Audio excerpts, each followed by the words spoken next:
প্ৰিয় দৰ্শক, এই ভিডিঅ'ত মই আপোনালোকক জনাবলৈ চেষ্টা কৰিম মাধৱদেৱ ইউনিভাৰ্চিটিত ওলোৱা এছিষ্টেণ্ট প্ৰফেচৰ চাকৰিৰ বিষয়ে।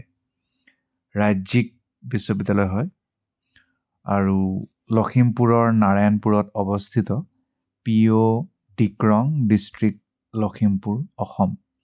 2টা পদ খালী হৈছে। ৱাক ইন ইণ্টাৰভিউ হ'ব। ডাইৰেক্ট ইণ্টাৰভিউত গৈ আপোনালোকে সেই জবটো লাভ কৰিব।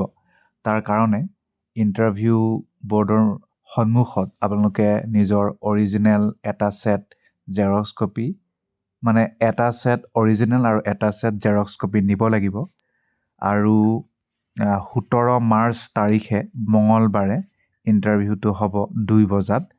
ক'ত হ'ব? ভাইচ চেঞ্চেলাৰ্ছ কনফাৰেন্স হল, মাধৱদেৱ ইউনিভাৰ্চিটি, নাৰায়ণপুৰ, লখিমপুৰ। 2টা পদ এছিষ্টেণ্ট প্ৰফেচৰ কাম গেষ্ট ফেকাল্টি টেম্পৰাৰী বেচিছত হ'ব আৰু ফিলচফি ডিপাৰ্টমেণ্ট। ইয়াৰ কাৰণে মাষ্টাৰ ডিগ্ৰী থাকিলেই হ'ল। ফিলচফিত মিনিমাম 55% বা ইয়াৰ সমপৰ্যায়ৰ গ্ৰেড, নাই নেট, নাই স্লেট, নাই ছেট, নাই PhD, সিমানেই আৰু একো নালাগে।